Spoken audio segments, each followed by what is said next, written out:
Dogworks Radio is sponsored by Alaska Dogworks. Check out their website at alaskadogworks.com. You can support this podcast on patreon.com/First Paw Media. From First Paw Media, sponsored by First Paw Coffee Company, this is the Dog Driver Show.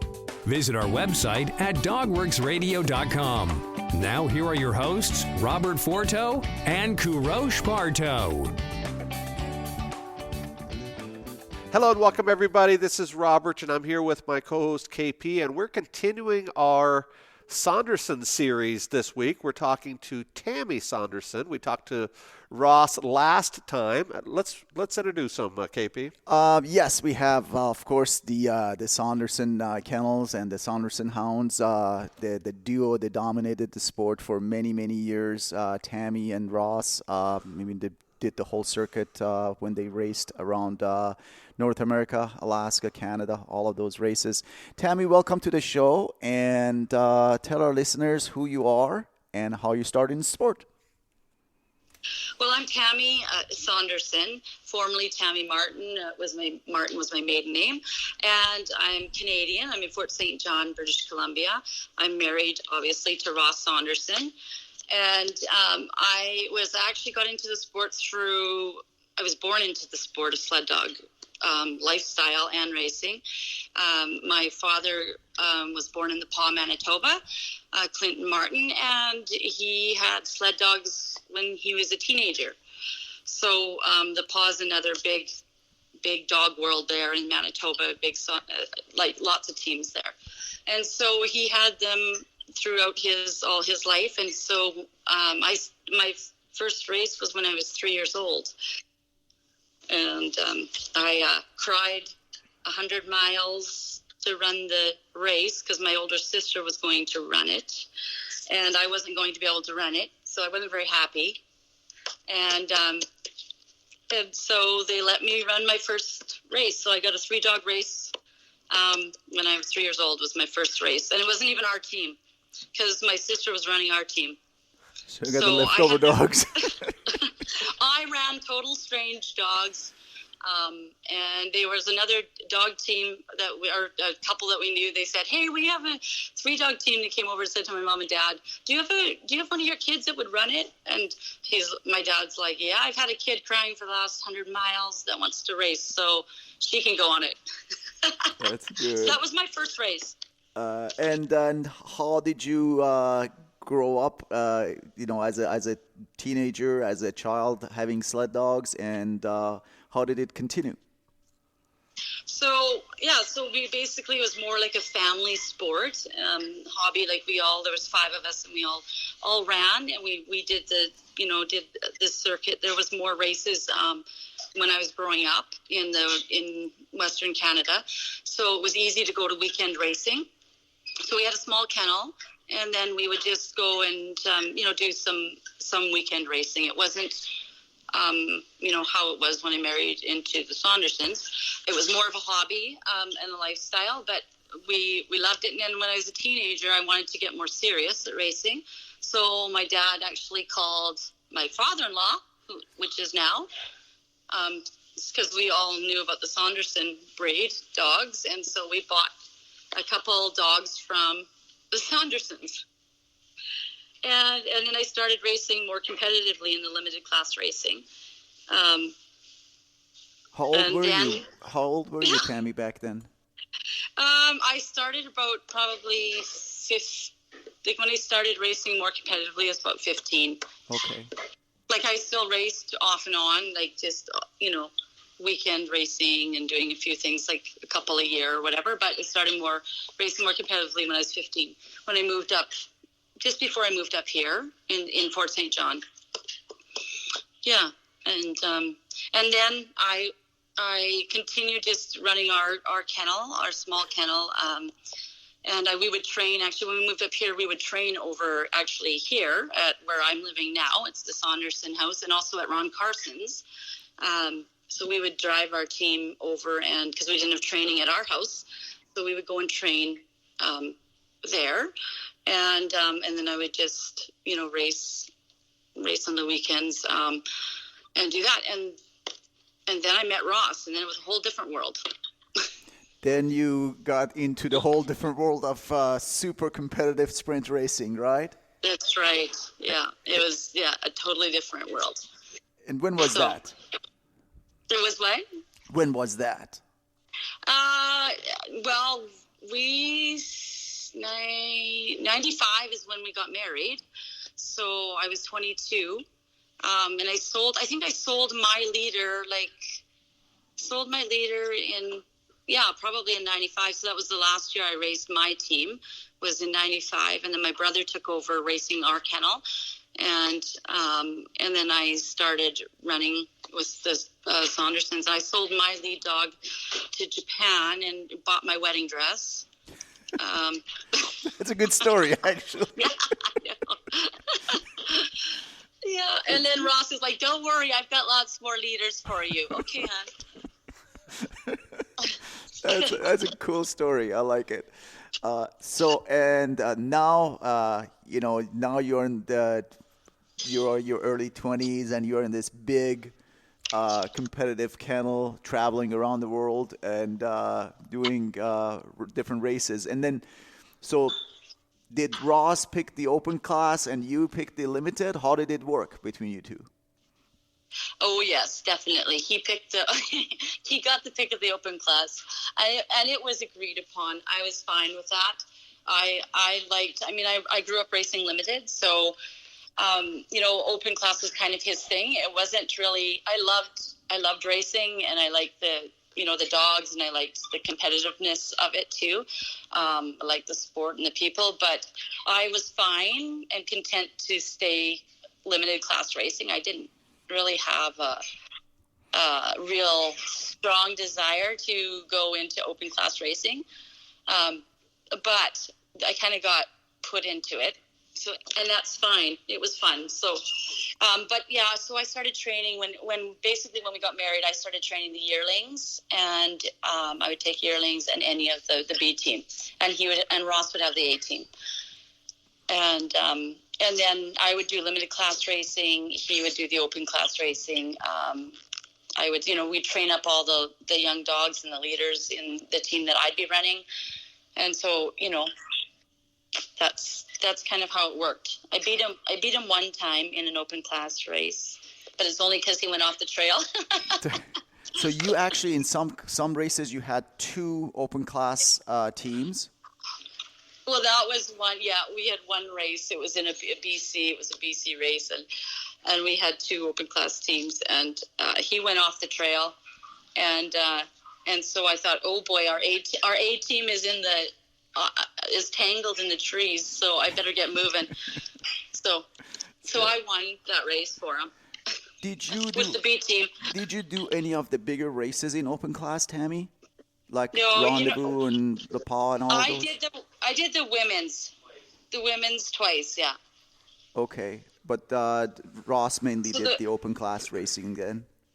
Yeah, so the women's world championship I did two times. And the first time I think it was the year I can't remember exactly, but what happened, but yeah, 1996, and it was, I think, the year the Ronde was canceled or something.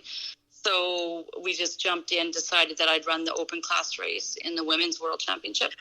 And so I did that one, and then I was sixth, and then the next time I was third in the women's the next time. And I was running with the B team. What I noticed with your dogs when you were racing around, both yours and Ross, same kennel, of course, is you had different style of dogs almost, that some of them, they were more suited for limited class and some of them are suited for open class. Was this planned, or it was the litters, they were just, some of them were bigger and some of them were smaller? No, just some of the litters, some of the litters were bigger and some were smaller. It's just how that was. We didn't actually specifically breed for just, say, a limited team and an open class team. Okay. Yeah, we more did just the young dogs went limited class racing is how we ran, and then the older, anybody ready for, so two and under, right? Like under. Yeah. So I ran a lot of yearlings. How did you do this circuit when you traveled around? When I talked to Ross, he's talking about leaving, going to Minnesota, going to Laconia, coming back up, doing the whole circuit all the way to Alaska. Did you participate in that too? That part, like in the lower 48, was before we got married, so I wasn't in that part. That was when I was racing basically in Canada myself, right, during those years. But the later years going to Alaska, we did that together, right? So we would leave the house, pack up for, 2.5 months and go on the road and travel through to, race the circuit and around Anchorage area and the Fairbanks area. And then we also went into some of the villages to Kotzebue and Norvik. And then we also have done the Manitoba circuit on the road too, and then went into some of the villages in there as far as Cross Lake and Split Lake. And so I've done, Canada and Alaska circuit with him. But we've left pretty much every year for 2 to 3 months. We were on the road. Tammy, if I could follow up on that for just a second. Obviously, we have listeners that listen all over the world, and many of them are not dog mushers. They're just pet owners that like the sport. Can you tell us a little bit about what that's like, traveling around as a couple? Most marriages don't do that. They don't spend 24 hours a day together for months on end. How does that, and not to get too personal, but how does that work into the relationship when you are literally with each other all the time for months on end? Yeah, well, you know what? I married a really amazing man, so pick your partner well. Very good, very good. But it's like we actually really enjoyed our time together. We loved it, really. It was. You definitely. You're with them all the time, exactly. So you see, your strengths and weaknesses, and you have to learn how to work together as a team. But we loved it on the road 24/7, really together. It was because you're away from everything else and all your other responsibilities, and all you get to do is, just love on the dogs and enjoy each other and the people around you. And it's fun. The dogs are away from home too, and they get to learn around, loose run around the truck and get to play with them differently than, you do in the yard. And so we had definitely a good time. It's hard to leave everything and, have to just kind of stop everything in your life and go and do that. But it was very enjoyable and we loved it. Great. I appreciate the perspective. I don't think we've ever asked that question. I know a lot of couples that we've interviewed do that, but I don't think we've ever asked in particular. KP? I think actually we did ask Lena and Buddy about that, and they did not say the same things Tammy said. But everybody's story and experience will be different. Right. Absolutely. Did you have kids when you did the circuit, or no, it was just you two of you? You know what, the last couple of times, so that's another, that kind of puts a whole different curve in traveling, right? So the last 2 times we did have kids, the last 2 trips we went, and that was it was just hard to schedule, we found, because, the dog, when you're running a team of dogs, or everything has to be perfect if you want to be winning, if you want to be at the top. And so it's very difficult. We had babies, actually, because we traveled with Tiana as a baby, and then also, I think, as a baby and a 3-year-old, 2 and 3-year-old, we traveled. And it was very difficult during those times, just trying to keep their schedules and the dog schedules all at the same time. Because, of course, the dogs have to come first, because they can't, So I was looking after the kids' schedule. Ross was looking after the dog schedule. Pretty much is what was happening. And so it's different because we worked together before all the time, right? Yeah, for 10 years we worked together. So. No babysitter, I'm assuming, right? Just 2 of you and the kiddos? No, we didn't. We had no babysitter. So Tammy, so it was, talking about limited class racing, tell us some of the best races you ever had. Your favorites. My favorite race? One of my favorite limited races. Oh, I don't know. I loved... the women's is one of my... the women's unlimited is like my it's probably one of the biggest races that I really appreciated. I'm really glad that I had the experience to run. But as far as some of the fun, like Canmore had a really nice race. They did a good job of it every year, and I really liked that race. It was one of my favorites. Canmore is actually the only time that I raced you. I don't know if you remember or not. Yeah, in 6-dog class. I do remember I got that. disqualified. But Canmore was one of my favorite races because it was just up and it's just the hill. It was in the ski hills, and they did just a super job of the trail. It was in the mountains, and it was it was beautiful, and the trail was nice, and it was well organized, and so it was just fun. It was a fun race to go to. And but as far as our circuit, we loved going to the Alaska circuit races, and I didn't run as much. I guess I ran the limited North American too. I did run the limited North American up there too, and that's I love that race too. Did you race the Classic, the Eagle River Classic at all? Yes, but that was the unlimited. I ran the unlimited class, and or was it the 10? No, I think the Eagle River Classic was an unlimited race. Yeah, because I remember having to load a dog in that race, and that was like my first.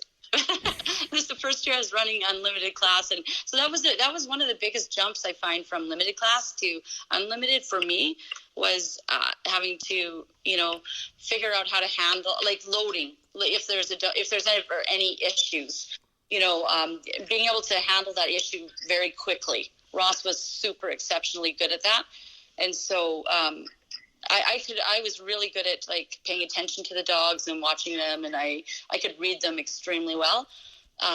It was just if there was a problem, me getting them into that bag fast was where I had problems. Yeah.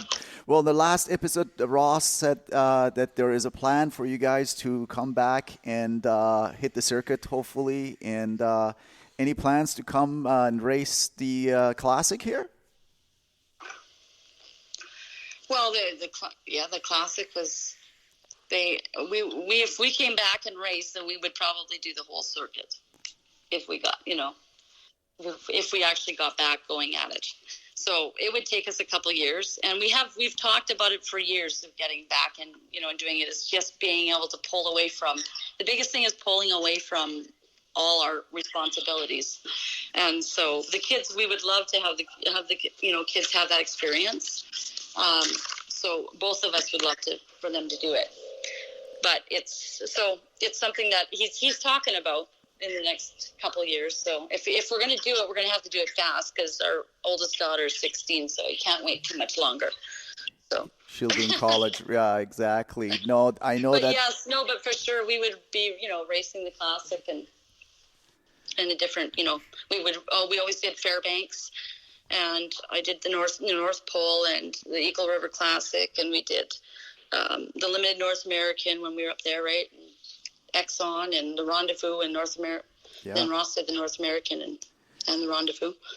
I know that a lot of people in the sled dog sports, they are looking forward to have you back on runners, both you and Ross. And I know that as a race organizer and trail boss at the Eagle River Classic, I would love to have both of you coming over on our trails and maybe stopping by our house and, I don't know, get together and so I can listen to your stories and your experience with the sled dogs. That's fantastic.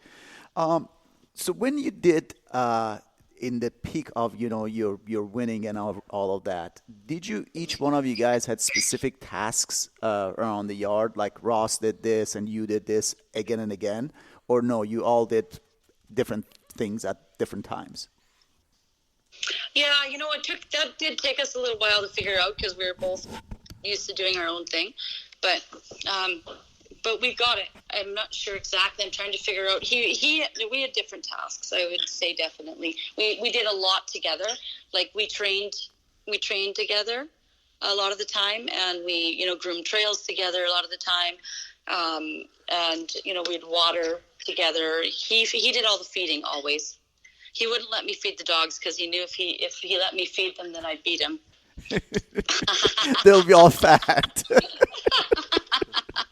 That's what he always tells everybody. Never let anyone else feed your dogs if you want to win a race.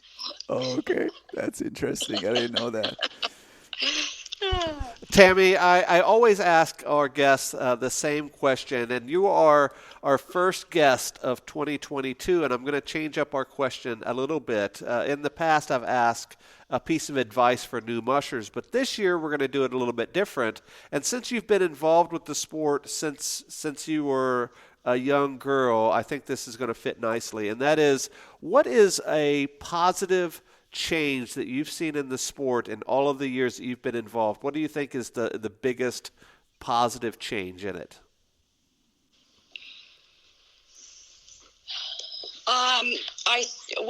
There's a few things. I think that like the connection with the dogs is is a big.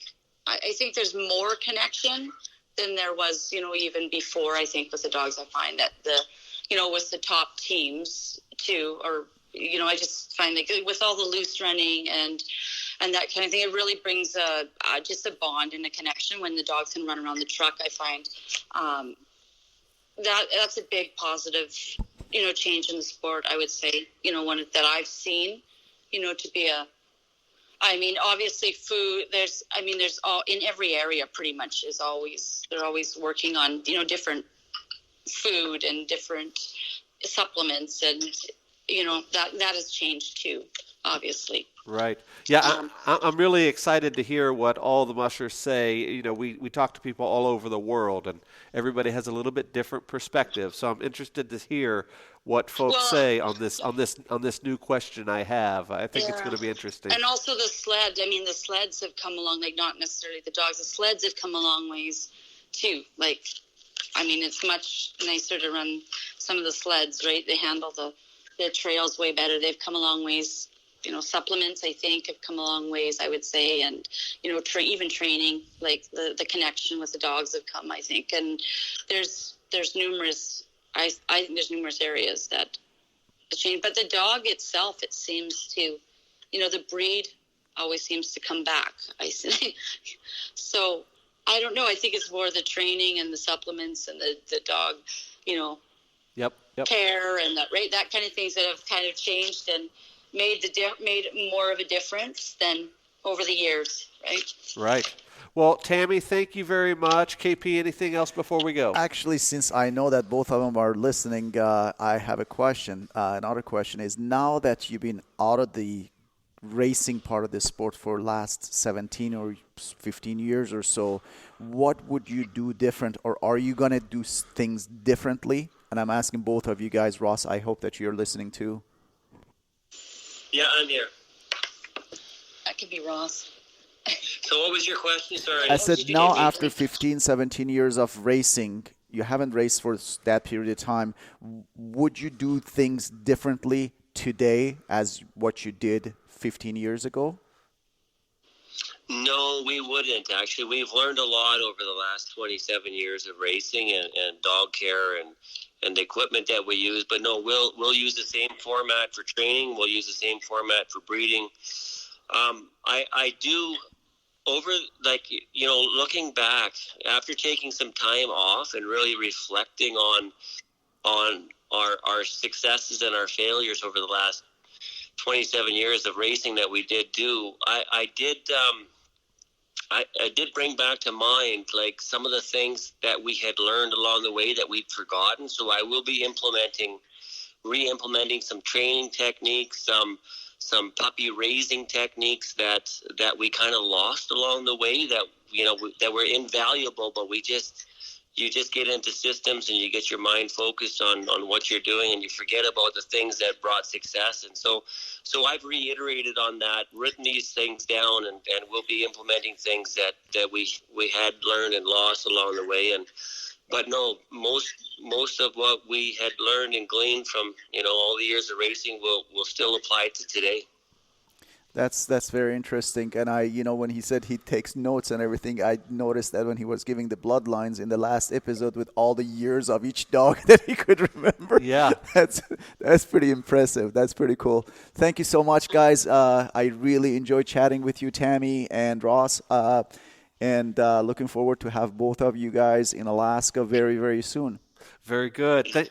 Yeah. Thank you very much, and we'll definitely keep in touch. And looking forward to the next chapter of the Saunderson Kennel.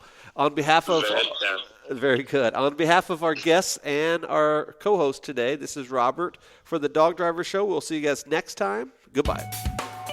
From First Paw Media, this is the Dog Driver Show. We hope you enjoyed this podcast, and we invite you to subscribe in Apple Podcasts, Spotify, Stitcher, or wherever you get your podcasts. You'll find a link on the episode notes. You can tap or swipe on the episode cover art, and you can see some offers from our sponsors. You can support our show by supporting them. If you like what you have heard, we would love it if you could give us a 5-star rating and tell your friends how to subscribe too. Your hosts are Robert Forto and Kourosh Partow. Our producer is Robert Forto and created for First Paw Media. You can support this podcast on patreon.com/firstpawmedia.